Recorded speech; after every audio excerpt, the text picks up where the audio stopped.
Welcome, everyone, to a Mexican Crossing Lines with your host, Cindy Gomez-Schempp. And Duke Gomez-Schempp. You're listening to 88.1 FM KPPPLP Fargo Moorhead, where we are adding local color to your airwaves. Tonight, I'm going to be speaking about the careless COVID whisperers, the careless COVID spreaders, people that deny that the coronavirus is real, people that deny that the coronavirus is deadly, people that minimize the risk to themselves and to others as an excuse to do what they want, so they are not restricted in their ability to enjoy themselves while possibly spreading the virus. And how that is going to impact our reopening efforts, how the real cost to businesses, the real cost to workers, the real cost to our economy of this careless COVID spreading. Because there is a very real cost. And I think that prematurely reopening when states weren't able to get everything prepared so that there was safety standards in place that would protect people going forward is going to cost us in lives. And I believe that if we are forced into a second wave, which is all but forecasted to happen, there's really nothing we can do to stop that. It's going to extend the amount of time into the fall and even the winter that we're going to have to shelter in place again. Most likely shut businesses and schools down again. So, in the long term, I think it's going to give the, final blow to many small businesses. I don't honestly think that a lot of the restaurants and a lot of the services that have only been allowed to operate at half their capacity can sustain their overhead, their employees, unless they're willing to ratchet back their business by half and by half of the profits that they used to make and do that indefinitely. If they're even making a profit in the first place, those type of businesses have a really hard time even just breaking even. It takes them many years to actually start showing a profit. So cutting it in half, I think would just be devastating. I just don't know how those folks make their rent and do their payroll and pay their insurance and all of the things that they were doing when they were running at full capacity and keep doing that after having been in quarantine for a month or longer.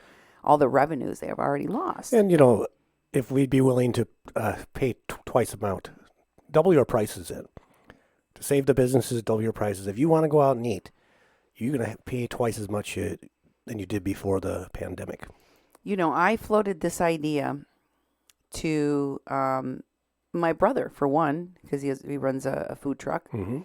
And I've talked to other people about what they're doing, and guess what? Businesses don't want to do that. Yeah. And I think it probably would be hard. Like, you go back to your favorite restaurant and now it's double the price. Do you really want to have that argument with your customers as you're reopening? I don't know. It's an untenable situation any way you slice it. So for all of the businesses that are reopening and doing their level best to provide services, and to the customers that are going out and patronizing those businesses, and to the local people who are supporting local businesses and want to support local businesses, my hat's off to all of you. More power to you. But today, I'm going to get down into the nitty-gritty conversation of how that's really going for most folks. Yeah. Because it's not the way that we imagined it, unfortunately. It's sad. And I hate to be the bearer of bad news on this beautiful Friday, but I also want to be pragmatic. I don't like lying, and if there's one thing that you can expect from me is you're going to get the straight, honest answer from me. So I want to talk about all of those things today. And that includes some of the information, videos that some of you have been sending me about an ex-employee of Dr. Fauci. I believe her name is Dr. Mikowitz. And some other, I'll call them interesting ideas about the pandemic. And I'm here to tell you, basically through the words and the expressions of other people in the community, why I don't share those, why I don't espouse them, why I don't support them. For any people that have been following me for any length of time, you know that my background is as a paralegal, and I feel a duty to inform people with research, with investigation. And I am not willing to spread any information, especially misleading medical information or misleading information about vaccinations or their efficacy. I have too many people in my family who are doctors, who are nurses, who are healthcare providers, and I have too many people that I worked with my whole career that work in the law to mess around and even give any energy to these kinds of conspiracy theories, unfounded claims. Let's call them that, unfounded claims, because half-truths and,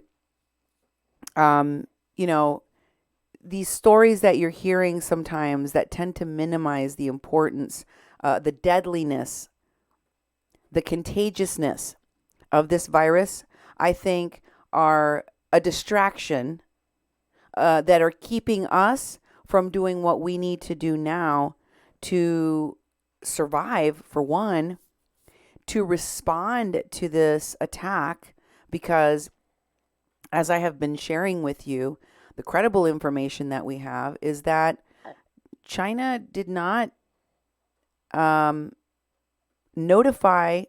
notify the rest of the world what was transpiring so that everyone else could have time to prepare. And the actions that they took during the time they were not informing us, ended like hoarding PPE, those kinds of things ended up making it more difficult for people in this country. And I will continue to share information that is verifiable and also that is for the public good. So thanks to all of you who've sent me information. I'm going to share some of the concerns, especially from my community today, but I'm sure that your communities are feeling the same kind of pressure during this reopening. So I'm glad that we can share our experiences in the comments. If you want to join in the conversation, also subscribe, like, and follow our social media. And as always, I want to send a big thank you to everyone that supports independent media with your donations. Oh, yeah. Hello, everyone. Happy Friday evening. It's a beautiful Friday evening here. It's getting a little bit cold. They say it might snow this weekend. I don't believe it. I think it's fake news. But we'll see what happens. You can get a hold of us in a lot of different ways. We'd love to hear from you. If you're driving around in your car listening to us on the radio, or if you have a radio in your house, or if you have a radio on your phone and you're in the Fargo-Moorhead area, give us a call, 701-566-0917. Leave a message because it's a message line. You can leave up to 3-minute message on 701-566-0917. If you want to email us, it's cindy@kpppfm.com or duke@kpppfm.com. Also, you can find us on Facebook at 88.1 FM Fargo-Moorhead and Mexi Dashcan and the People's Press Project. And over there on YouTube, it's Duke 1517. And we're streaming on that channel as we're streaming on Facebook right now. Also go to kpppfm.com and look around at our programming, look around from our past shows, see the things that are on that site. Plus, there's a place where you can donate. That's kpppfm.com/donate. Make a tax-deductible contribution to our organization so we can continue bringing you shows like this. All right, folks, let's go to our world numbers. We need to take a look at where we are in the standing of this virus. And I think that as we continue to see these numbers climb in the world, in the immediacy of our country and of our state and of our county, and the numbers double and the numbers spike, we're a little bit getting numb to hearing these numbers. But we shouldn't get numb. And sometimes I think we shy away from even looking at them, but we really need to. We really need to sit. Don't let yourself become numb to death. Don't let yourself become numb to suffering. We have to sit with the reality that there are currently 274,651 deaths globally because of this deadly virus. 274,651. Over 250,000 people have perished, have lost their lives inexplicably in the last few months, all at once. This is unprecedented. It's never happened in our lifetimes. Over 3,935,764 people are currently afflicted with this deadly virus. And of that percentage, we don't know how many are going to survive and survive with no underlying problems.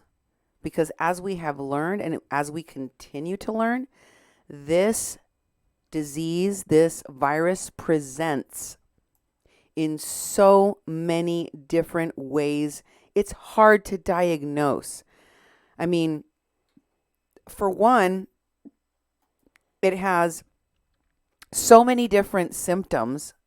It can present as so many different types of disease processes that it makes it hard to pin it down. Throw on top of that the fact that we don't have the testing available.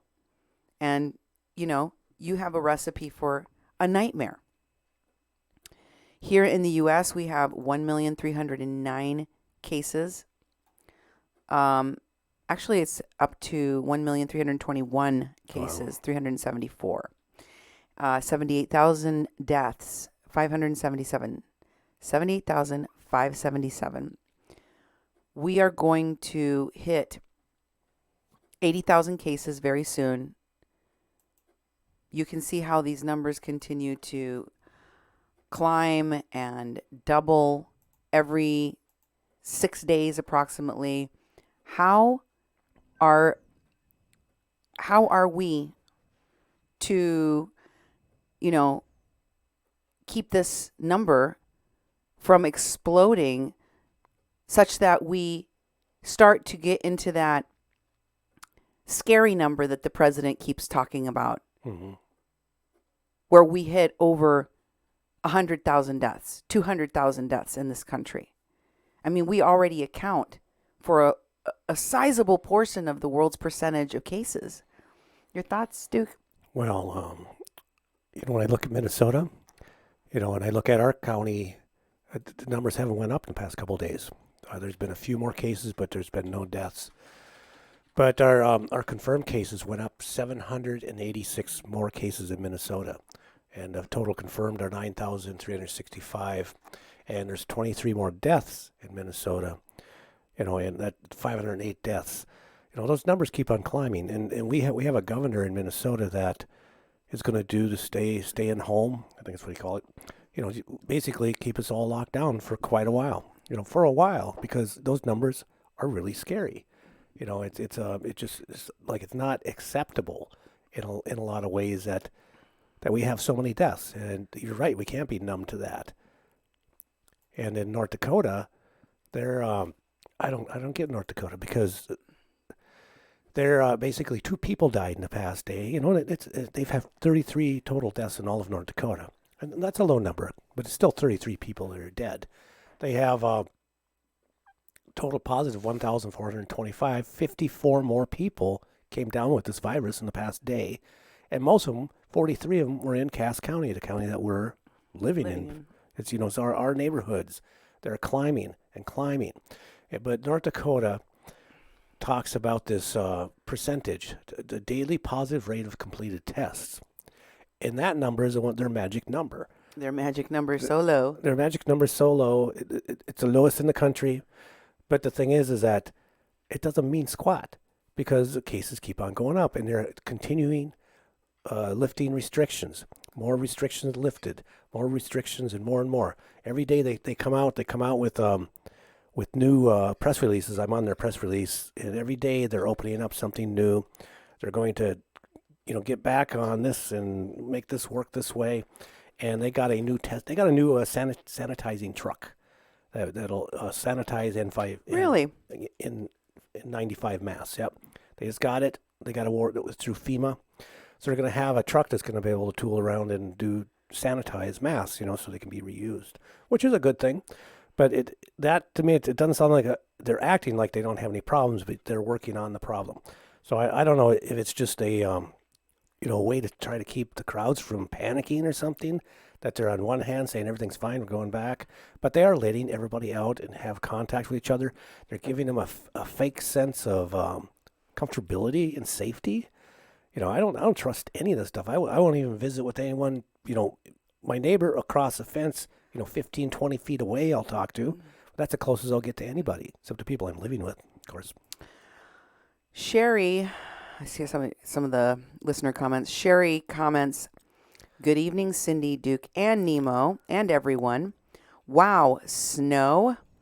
Our high today was 92 degrees. Snow sounds pretty awesome." Well, I'd be happy to trade you, Sherry. I am sick and tired of this cold. I don't remember the last time that it snowed this far into the spring. Nope. I hear that this is the first time that we will be having a measurable amount of snow in this area since Mother's Day in 1946. Okay. So it's been a while. Yep. Well, opening up, we are. And that means that places where people congregate, especially halls of meeting halls and places where people eat, like the famous Sons of Norway, is one of those places that is opening up with, of course, new distancing between their tables. Here's what the dining room looks like. What do you think, Duke? This is... They are pretty far from each other, but I mean, it is an enclosed space, and you have to go up and grab your soup and sandwich off a line. Oh, yeah. I don't know. This is a closed air place. I wouldn't do it. I wouldn't go there. Not good enough for me, in my opinion. And does the people, because I see 4 chairs at every table, Yeah. and they've taken a lot of the dining room out. They're stacked over there on the wall. Mm-hmm. So they're running it maybe at half capacity or even less than half, but Yeah. does it look like there's any rules about who sits at your table? Can I meet my neighbors there for lunch? Yeah, I don't know. Do they have rules about the people that sit at your table all have to be from your household?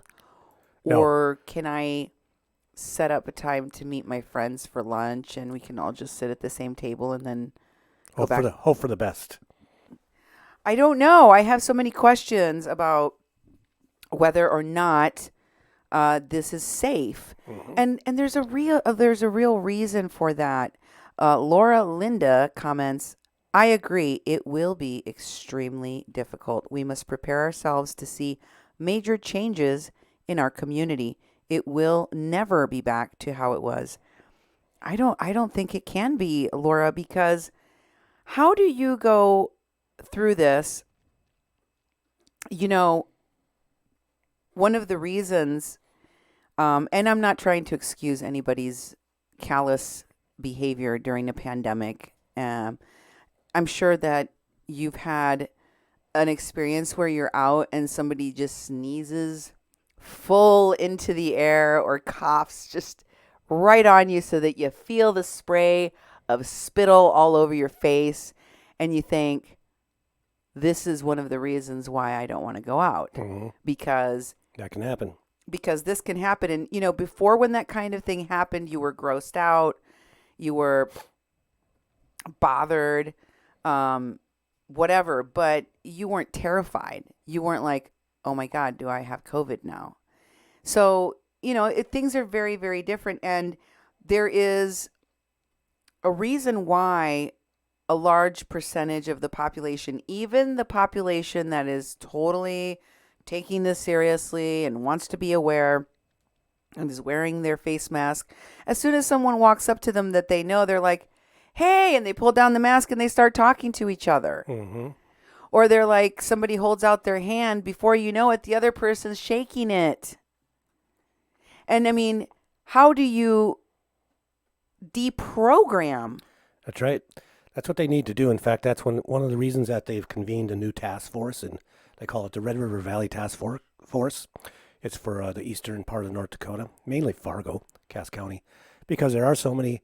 The numbers are going up for positive cases and deaths that they need to do something, and it comes down to training the community. It's like we need lessons, because probably always sneezed before, touched my face all the time before, and it's like you just fall back into the same habits you actually know, and we're not trained and drilled to make sure we don't sneeze or cough and be gowned up at all times when we're going in public. We're just not trained for that. It takes 1 second to slip up and forget. And so the task force, I think, is going to do a bunch of community education. Yeah, and it's necessary. And I don't know why it wouldn't have been. I think that we were kidding ourselves thinking we would just be able to do it because our brains thought it was the right thing to do. Yeah. But you have to build muscle memory. You have to create habits. And, like your hand washing skills and that of this entire generation are going to be off the charts in comparison to everyone else that came before you. Your knowledge of how to use a mask and social distancing and airflow, and droplets and all of this stuff, it's going to be like crazy good in comparison to everyone that came before or after you. And it's going to take a long time. I don't want to say generations, but I feel in my heart it's going to be generations before I'm going to be able to go to a stadium, a jam-packed shoulder-to-shoulder situation like that, and not have PTSD flashbacks. And not be like, under this heightened state of awareness, because we have been, and we've been doing it for so long. I don't know how you deprogram yourself once you've trained yourself to do it. So we can never be the same again. I don't think we can ever be the same again. But what the new normal will look like may not be a bad thing. I mean, it might just be the thing that we needed to get us to a better place in terms of stopping the spread of disease. Of diseases and just being clean and washing our hands properly. Yeah, exactly. And lots of things that isn't it funny? Do you watch TV now and you watch things pre-pandemic TV and people touch each other and hug each other and kiss, and I'm watching it like a horror film. Remember when people did that? Exactly. Is this happening to anybody besides me? Okay. By the way, there's a reason why we have to be careful. Remember I told you yesterday that the president's valet had tested positive? And for those of you who don't like my pronunciation, I'm sorry. That is the correct Downton Abbey pronunciation of valet. And I will continue to use it. The valet is the guy that brings you your car. Okay. The valet is the guy that works for the president. Anyway, there have been more people that have tested positive. The White House aide, Pence's press secretary, tested positive. Do you know who Pence's press secretary is? Nope. I believe, if I am not mistaken, please correct me out there in the world if I am wrong, is married to Stephen Miller. Oh, Katie Miller. Yes, the wife of Oh, Stephen Miller. okay. Stephen Miller. And we all know how close he is to the president. Mm-hmm. Okay, are you seeing the problem here? Yeah. Do you understand why the president became lava level angry when he first found out that somebody within his inner sanctum, inner circle had tested positive for this? Within 24 hours, it's also now Katie Miller, Mike Pence's press secretary, wife of Stephen Miller, one of the president's most trusted advisors. Hello, welcome to the Oval Office, COVID-19. Yeah, exactly. Welcome to the West Wing. Mm-hmm. Is it just me, or does it feel like it's just a matter of time before this virus is running rampant in Congress and in the White House? Mm-hmm. And if they testing every single day now, every day, I guess they have the availability for the president and everyone that comes near the president and the first and second families to be tested constantly, including the press, including their staff. And if they don't have it under wraps, how can the business down the street? Mm-hmm. I'm asking. That's right. I'd like to know. Mm-hmm. It's very interesting development, which I think does not bode well for the rest of us. If they can't keep it out of the White House, Yep. how are we supposed to keep it out of regular businesses when people aren't being tested there? Let me read some comments here. Karen comments, I am not at all ready to sit down in a restaurant. Carry out, maybe. Maybe eat it in your car. Another person comments, same here. Takeout, the takeout I want is best eaten there and within a short time. It's nearly an hour away. Wow, that's a dilemma. If if like the only way the food tastes good is if you eat it in, Mm-hmm. then it's not very good if you carry it out. Yeah. Kelly Dunigan comments that she saw a CNA sneeze openly and wipe her nose with the back of her hand when she pulled up to the hospital to have someone take her daughter her phone up to her room a few days ago. It upset. I'm so sorry, Kelly. Mm. See, these are the kinds of people that my heart goes out to, especially if you have a sick person in the hospital. Kelly, if this makes you feel any better, a friend of ours called us this morning to tell us that, this person has been in double secret quarantine with his whole family because there are high risk people in that household, and they're just terrified. They're sure that if they get this thing, they're not going to make it. And Dad went out, was very, very worried about going out because people are so thoughtless, because people are so careless. But they did it anyway. They went into the pharmacy to get their prescription drugs, and a person coughed right in their face. Right in their face.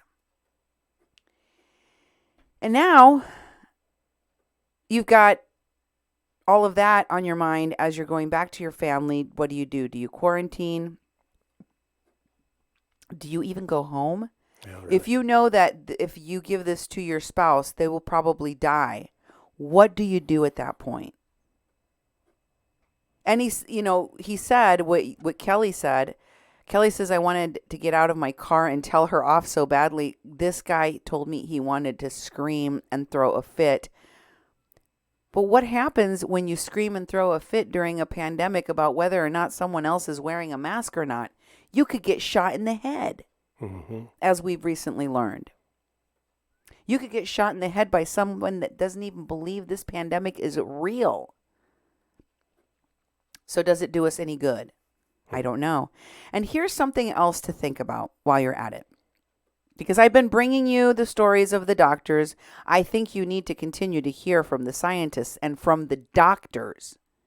And I've shown you that there are doctors that are telling you that even though they have ICU beds for you now, doesn't mean the pandemic's over just because they're flattening the curve in places like New York. It means they have an ICU bed for you now. That's it. But here's a sobering thought. People are still not getting adequate treatment. We have a lot of people MIA. We have a lot of people that are furloughed, that are laid off, that are on some kind of leave. We have a limited amount of people working in medical, and a lot of them don't have the expertise necessary. I want you to hear from this NYC hospital nurse who says she's watching people come in for treatment and being killed. And it's not because they're injecting people with something or they're being negligent and just letting them die. It's because it sounds to me, you'll have to be the judge for yourself, sounds to me like they've got inexperienced people in there doing whatever, and they don't know what they're doing, and they're killing people in the process. Take a listen. I am literally telling you that they're murdering these people, and nobody will listen to me. These people aren't dying from COVID. They don't care what is happening to these people. They don't. I'm literally coming here every day and watching them kill them. It's like going in the Twilight Zone. Like, everyone here is okay with this. The only way I can kind of put this into context for everybody is, and this is going to be kind of an extreme example, this is like really the only thing I can come up with, is like if we were in Nazi Germany and they were like taking the Jews to go put them in a gas chamber, I'm the one like there saying, hey, this is not good, this is bad, this is wrong, we should not be doing this. And then everyone tells me, hang in there, you're doing a great job, you can't save everybody. But these people aren't dying from COVID. Let me give you several examples here. An anesthesiologist intubated the patient's, like, I think it was right bronchi and of a patient, and they couldn't get the sats up. And for about 5 hours, like, we were waiting on a chest x-ray to confirm that the placement was wrong. And in the meantime, while we're waiting for that, and we've told the anesthesiologist that it was placed wrong, because like literally only one side of his chest is like inflating. He dies. A patient had a heart rate of 40, and the resident started doing chest compressions on him, which is not what you do. You just externally pace them, or you give him some atropine. And then, I run in there to stop him from doing chest compressions on somebody with a pulse. And then he decides to push epi. He throws some pads on him to defibrillate the guy in bradycardia. Okay, he has a heart rate of 40 in a stable, bradycardic rhythm. We just need to give him some atropine and pace him. He defibrillates him and kills him. And I was literally ran out of the patient's room to get the director of nursing who was standing out there. And I'm like, can you stop him? He's going to kill that patient. He's going to kill that patient if he defibrillates him with bradycardia and a heart rate of 40. And the director of nursing just shook his head. And I turned around and he killed the dude. There was a nurse who placed an NG tube into some guy's lungs and filled his lungs with tube feeding. There was a nurse who confused a long-acting insulin with a short-acting insulin and gave 30 units of a fast-acting insulin and killed the guy. It's just here they're just going to let them rot on the vent. They're medically mismanaging these patients. And, I'm not a doctor, guys. I'm not professing to be a doctor by any means. But there's, like I said, basic standards of care that we have to do. When somebody's low on blood, literally on the brink of a critical low blood level, we should replace the blood. But I asked the residents, and they're like, does he have internal bleeding? And I said, no. Then they're like, well, then we're not replacing the blood. Well, here's the thing. In these COVID patients, they all eventually need a blood transfusion. Their blood, if you don't have enough blood to actually oxygenate your body, the vent settings don't matter because you have no oxygen carrying capacity of your blood. We have a nurse who fell asleep at the nurse's station while we were all in rooms, and her norepinephrine ran out, and the guy had no blood pressure and didn't perfuse his brain, and now I'm pretty sure he's brain dead. That same nurse is now running a CRRT machine, a dialysis-like machine, that she has never done before. She said she'll figure it out. I'm pretty smart, and I figure a lot of out, but I would never attempt to try and figure out a CRRT machine on the fly. We are adequately staffed. There's a ton of staff in there, and we have a nurse who does CRRT in there. She has a different patient load. We told them, hey, let's just swap these nurses so the one that knows how to work this machine can work this machine. But they didn't want to do that. So I'm pretty sure that patient will be dead here in a couple hours. Nobody is listening. They don't care what is happening to these people. They don't. I'm literally coming here every day and watching them kill them. She's throwing out a lot of technical terms I wasn't very familiar with, but basically people are doing a bad job, but doing unskilled work in the hospitals. Is that what she's talking about? It's like, I don't know. I've heard a few other videos that are talking similar to where mainly the techniques that are being used are ones that are being done wrong. And once again, we don't know what this is. I mean, we're only a couple months into learning what this virus is and where it came from, how it came from, components of it, how to treat it.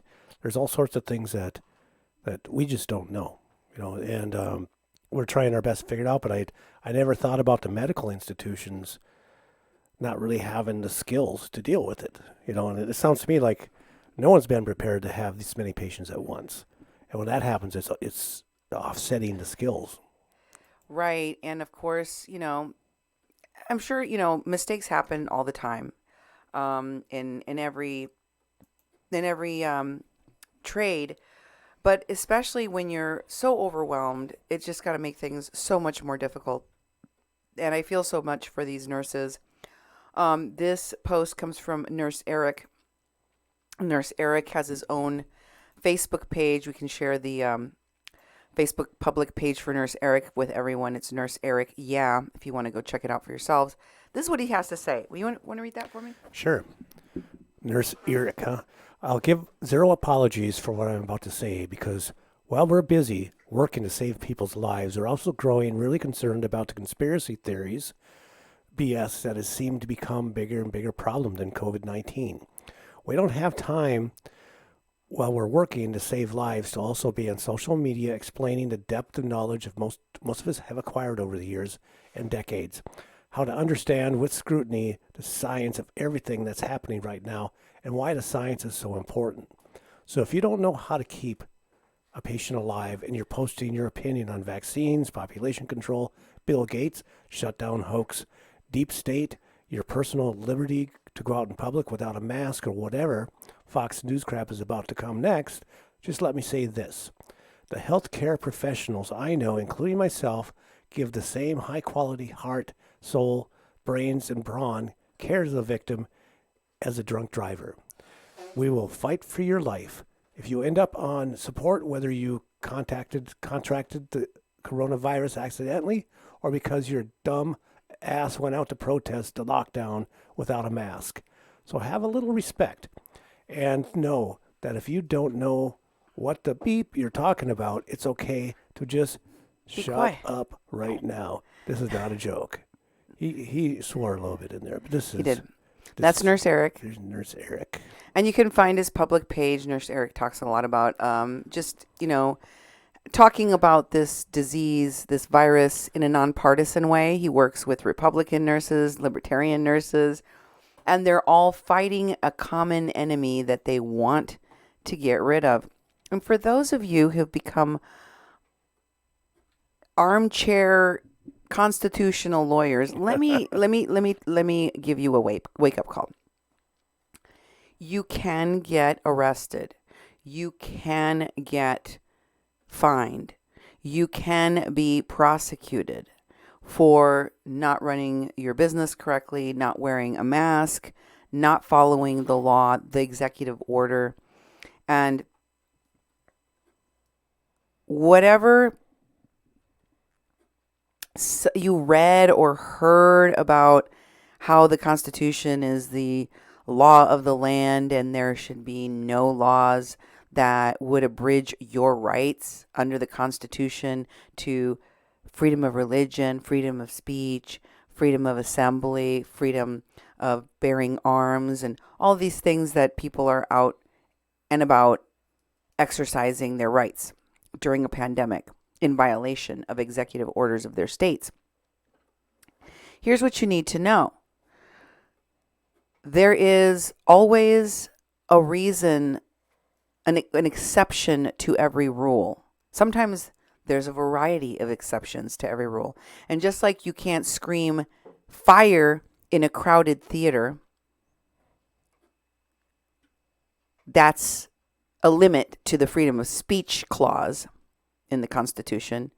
You can't also incite a riot.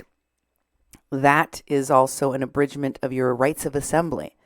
You can't do it if you're going to incite a riot. You're going to commit a crime. So you need to know there are limitations. And there was an excellent interview recently here in our state that took place with Keith Ellison, the Attorney General of the state of Minnesota, with my friend and colleague Chris Berg, asking him to basically, demystify this idea that your rights under the Constitution can't be trumped by some executive order, and you can still go practice your religion or go assemble in a protest or do whatever, and there's no consequences, because it just ain't so. Take a listen for yourselves.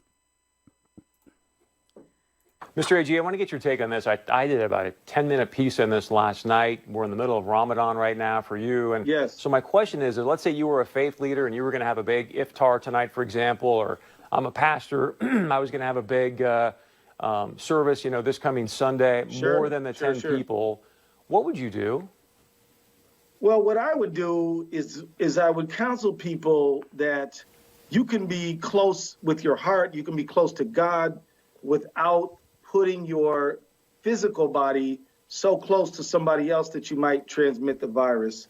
I mean, this is a moment of a spiritual challenge, I think, for so many, because they want to be together. They want to come together. Sir? And yet, we know that according to the epidemiology, that it's not exactly a safe thing to do now. It will be, but sir, God willing, it will be. But at this moment, I would say, think about your health, particularly a lot of our seniors. I don't mean to interrupt you, sir. No, go right ahead. I didn't hear you. Just because of TV time is the only reason I'm doing that. But my question really is this, because I know in your initial letter about Minnesota Governor Tim Walz's executive orders, you said, look, if these non-exempted businesses do not comply with the order, I'm going to use full enforcement power.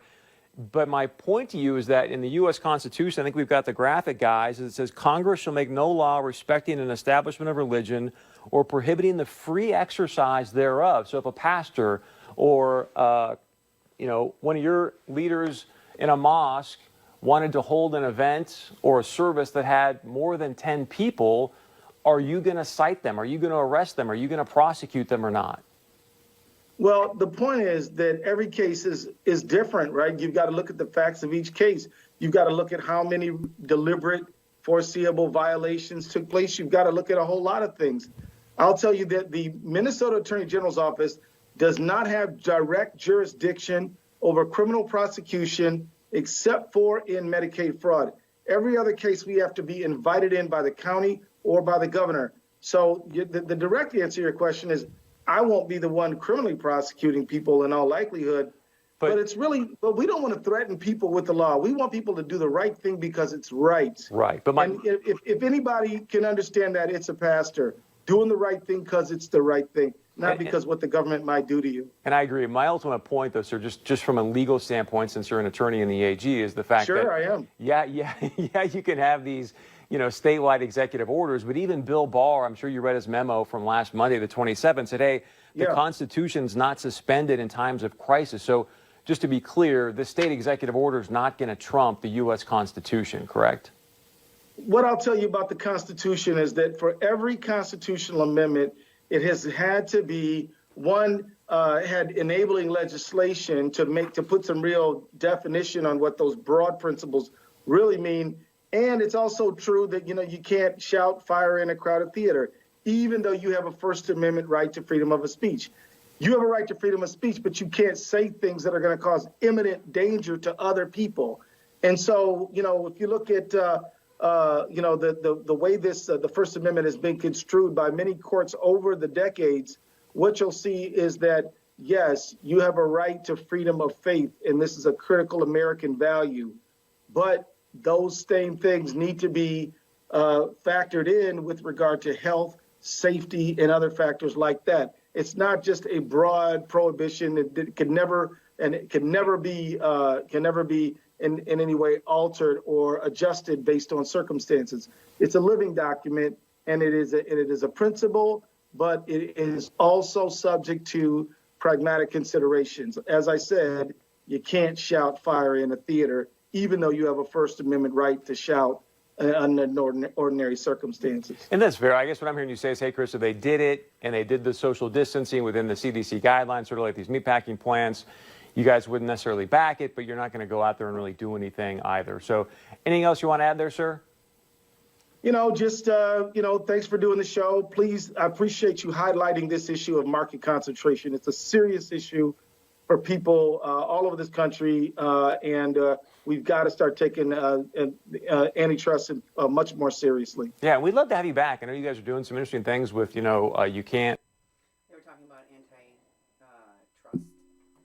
They're talking about antitrust laws and other areas that they discussed in another segment of that show. But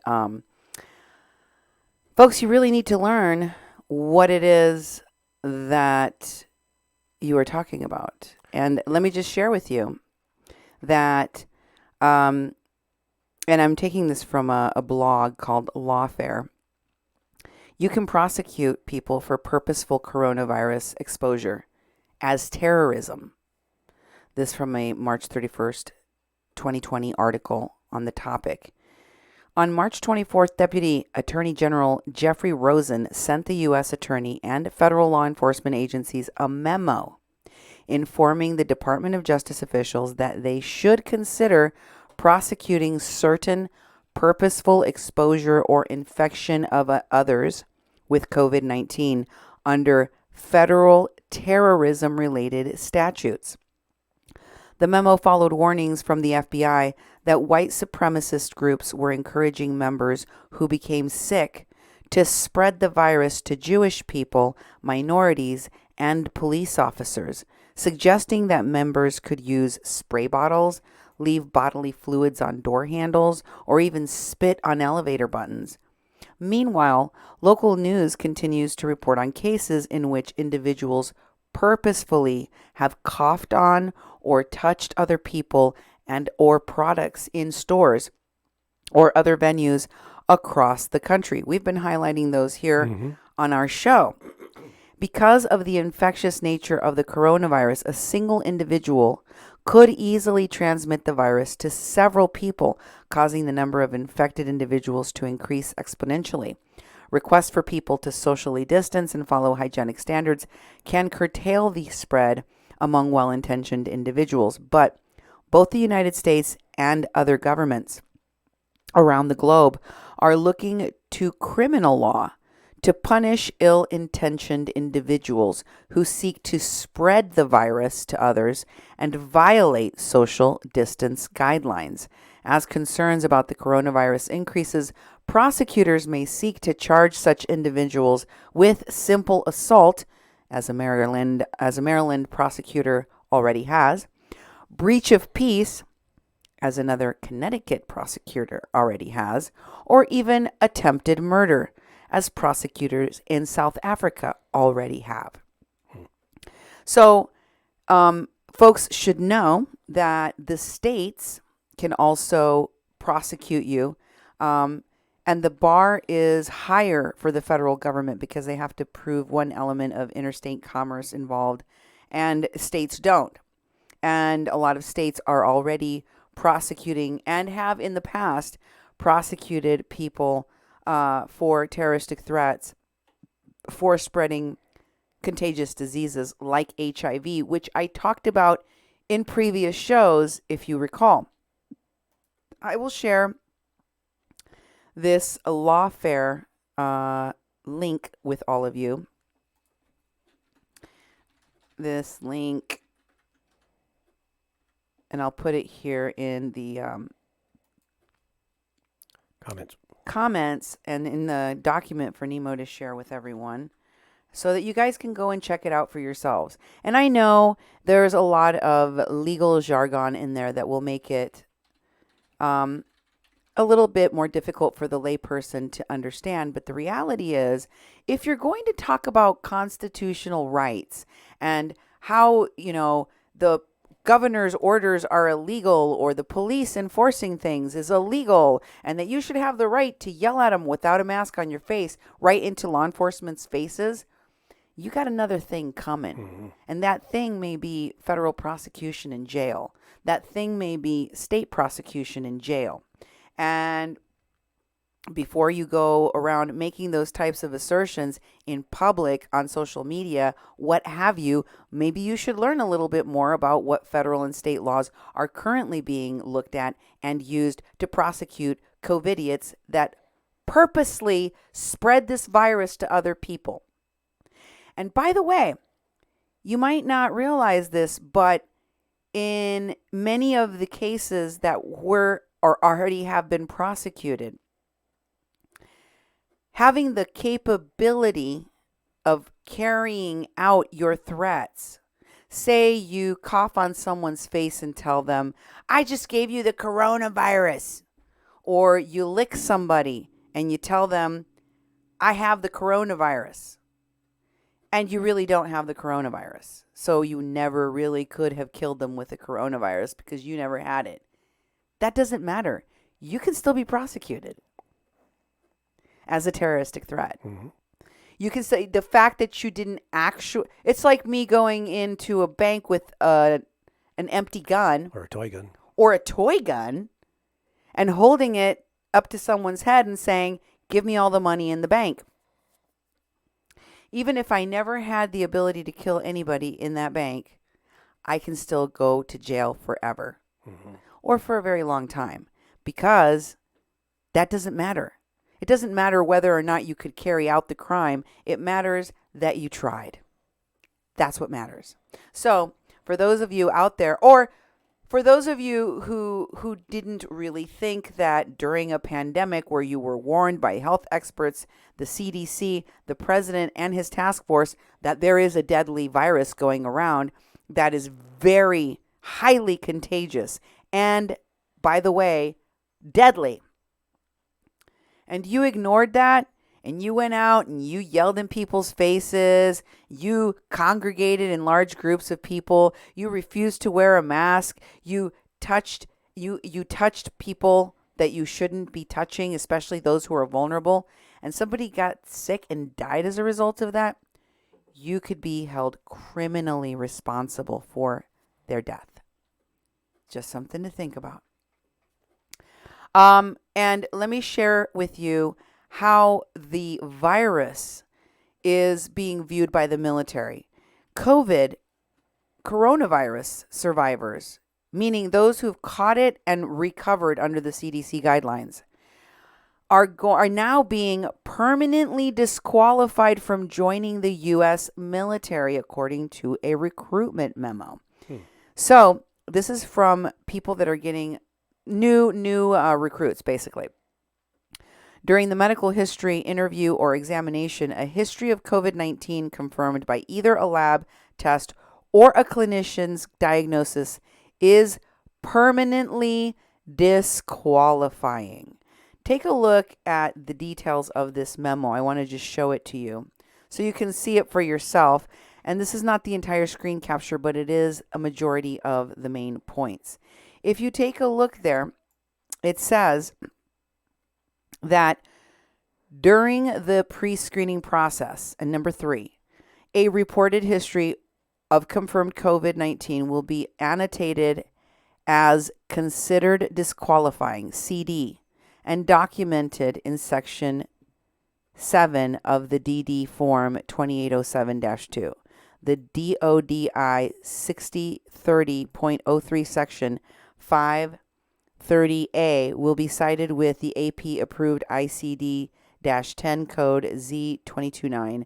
Processing not justified will be used as a pre-screen determination for an applicant with a history of confirmed COVID-19. Why is that happening? Well, as it turns out,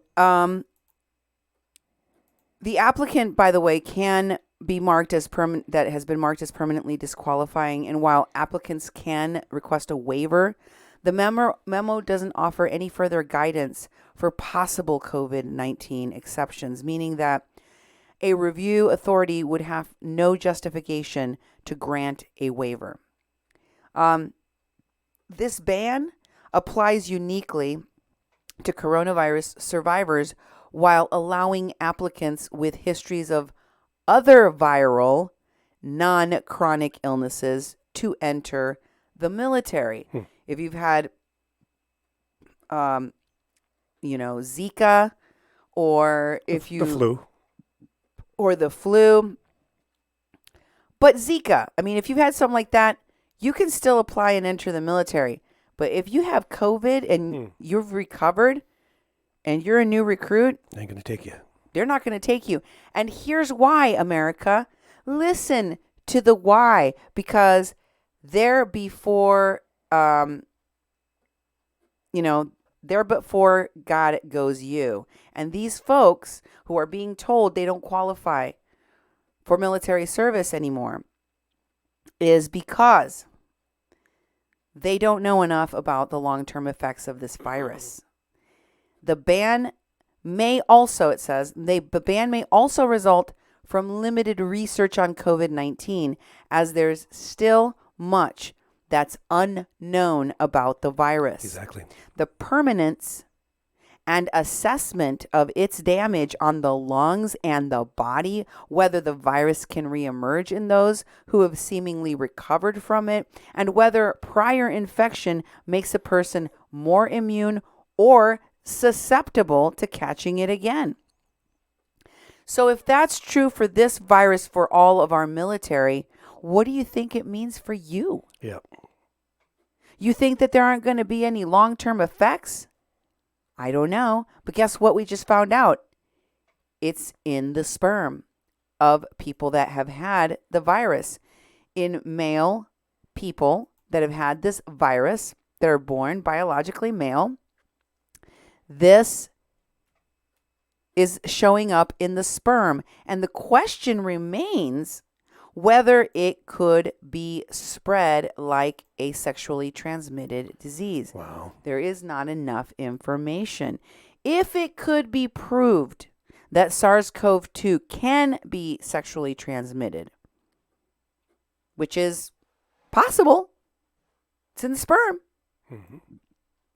in future studies, sexual transmission may be a critical critical part of prevention. Abstinence, the use of condoms may be considered preventative means of stopping the virus for those patients. Yeah. It's just like wearing a mask, just wearing a mask. You're listening to KPPP LP 88.1 Fargo Moorhead, adding local color to your airwaves. Yes, and if you've just joined us, you've also just learned that coronavirus can be in the sperm of people that have been afflicted by it. And we were talking about how do you prevent the spread if it turns out that it can be transmitted sexually. Is abstinence and condoms a way of preventing that? Yes, that is true. In addition, it is also worth noting that there is going to be a need for studies that monitor fetal development from any pregnancies that may arise as a result of this sperm tainted with SARS-CoV-2.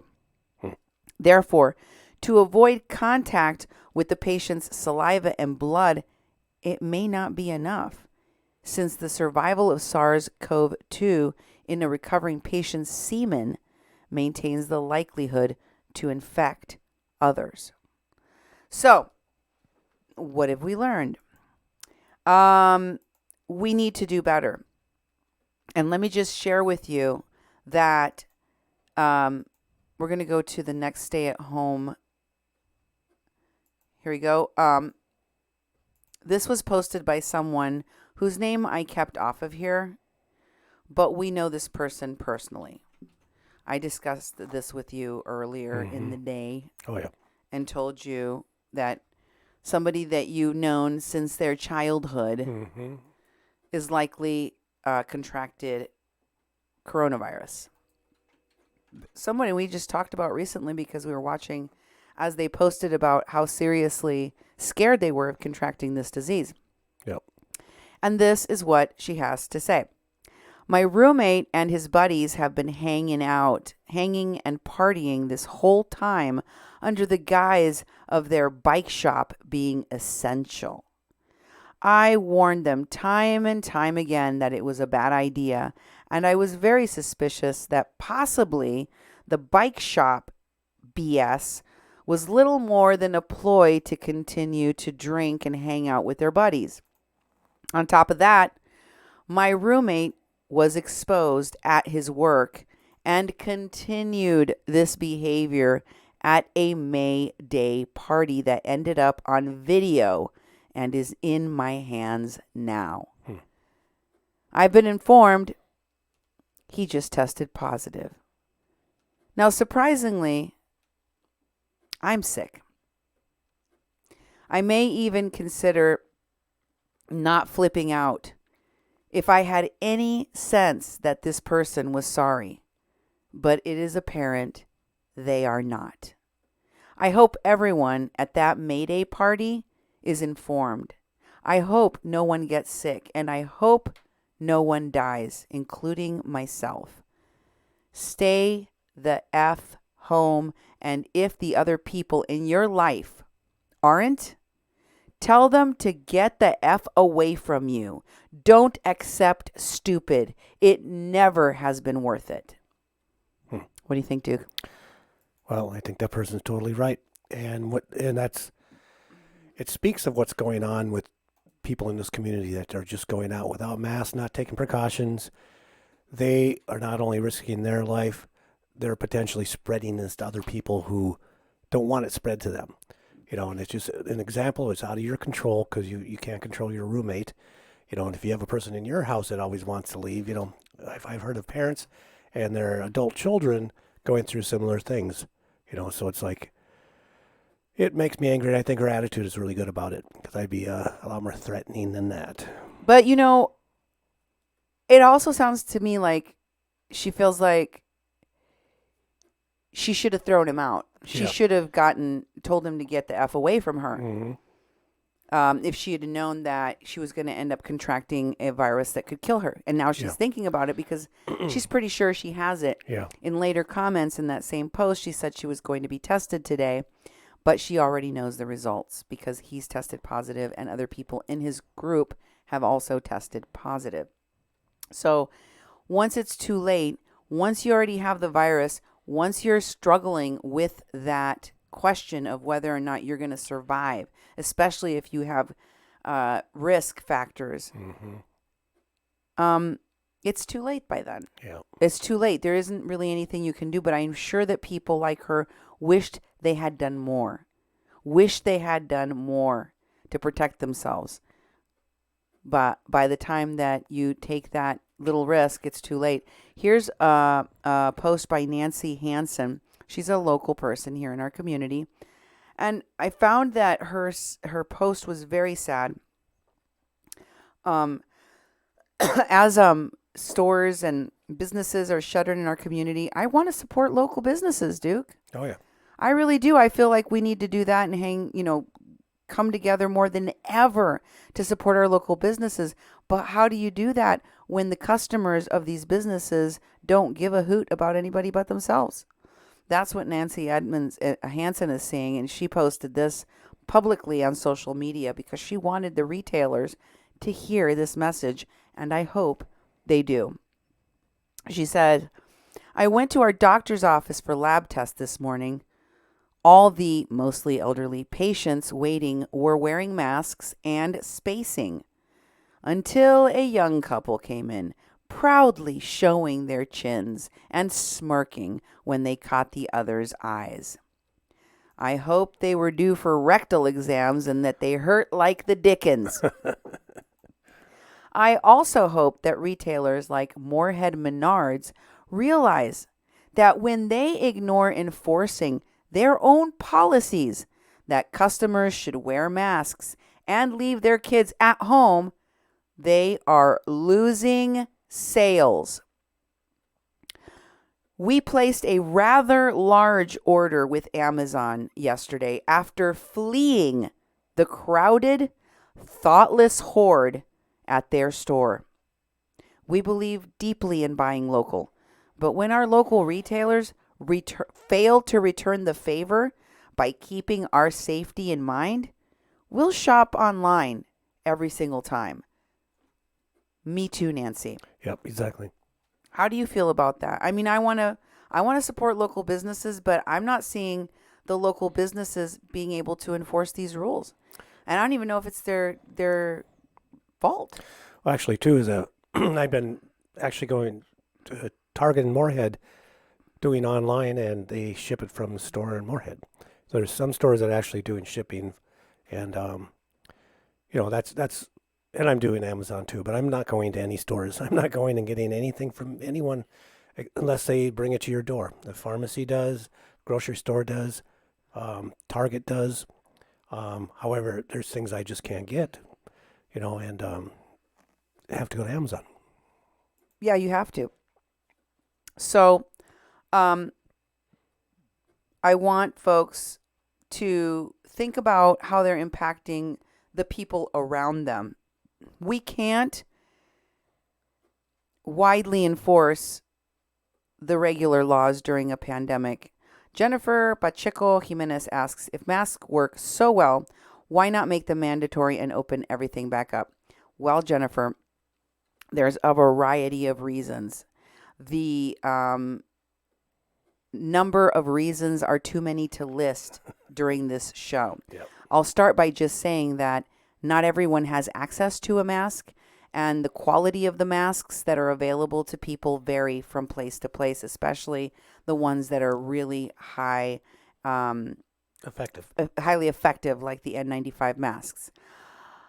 However, there is a larger point to this, which has been coming up logically in the daily news cycle, and that is, how can you enforce something as simple as getting people to wear a mask on their face if people are so uneducated about wearing them that even when they are, putting them on, they're putting them on wrong? How do you widely enforce when you can't widely enforce your regular laws because there is a global pandemic and police officers are dying from being exposed to this virus? So they're responding less and less unless there is a life and death emergency. So who's going to enforce it? Are you going to have guards like the one that got shot at the Dollar Tree in the head enforcing it? Do you think that after guards get shot in the head by people who don't want to follow rules during a pandemic, that there's going to be other guards that are willing to try to enforce these types of laws, or businesses that are willing to try to enforce these types of laws for the protection of everyone, when there isn't even a modicum of interest in the public to follow the rules? No. They're going to continue to pay their employees to take that risk. Those employees are going to live and die by whether or not they can, their immune system can stand up to the virus, and they can survive a bunch of people getting sick and keep in business. But if we can't enforce our regular laws during a pandemic, we're going to have an even tougher time enforcing these mask laws. I don't think that it's doable. I think that it's something that for repeat offenders, they may go down and shut them down or fine them or put them in jail.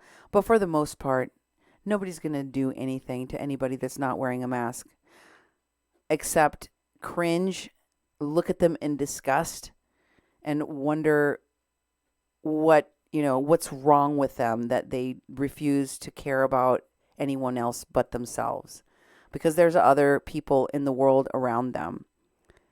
People like my husband that every time he leaves this house could possibly be bringing back a virus to someone like me who is at risk and would die from this virus if I caught it. So that's why I think that they're not doing that very thing that you think. And I think they're going to still try to keep doing it, even though most people are just not willing to do a good job. To end on a funny note, though, I wanted to share this video. What you're about to see is a COVID prank played on Mexicans. The health secretary finally, and after a long time, started a stay-at-home campaign. And he repeated into the camera many times, "Stay at home, stay at home." So they made it like a spooky pop-up, Jack-in-the-Box like caricature of him with a loudspeaker to kind of pop up as people are walking around out in public and tell them to stay at home. It's pretty funny. Take a listen. Hola, espero estés súper bien. El gobierno ya puso letreros e incluso utilizó drones, todo para dar el mismo mensaje. Pero vieron que aún así no toda la gente se queda en casa. Entonces nos llamaron y nos pidieron que encontráramos una... ¿Cómo? Nunca nos hablaron. Decidimos sumarnos a la causa de decirle a las personas que se quedaran en casa. Y para ello llamamos a nuestro buen amigo, el doctor Hugo López Gatell. ¿Ha llegado? Ah, bueno, seguro debe estar. Ah, bueno, ahí lo tenemos. Y le agregamos su propio mensaje, con suficiente volumen, digno de no olvidar. Veamos cómo reaccionaron algunos.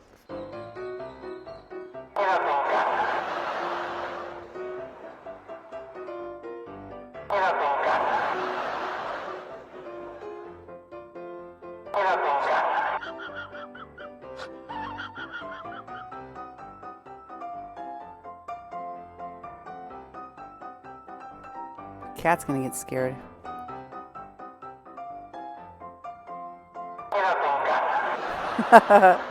She fell off there. Sidewalk.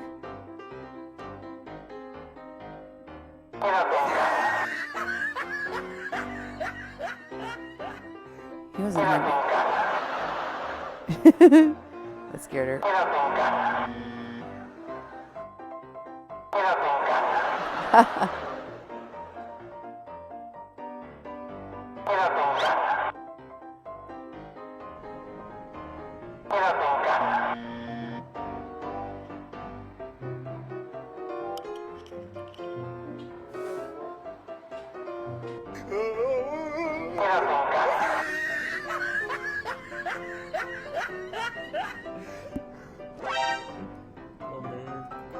That guy came back. He's like, "What is going on?" And then that cat was so curious. Yeah. What's going on in there? That's pretty funny. We don't have anybody like that screaming at people, "Get home, stay at home." Stay at home, yes. I thought that was pretty good. I don't know if that would work here, but folks, do your best to protect yourselves, protect your loved ones. Try and think of other people out there, especially the vulnerable ones that could get sick and die from this virus, even if you don't. And take care of each other. Have a great Mother's Day weekend. God bless and good night. You've been listening to A Mexican Crossing Lines with Cindy Gomez-Schempp And Duke Gomez-Schempp. here on 88.1 FM, KPPPLP Fargo Moorhead, where we are adding local color to your airwaves. Good night.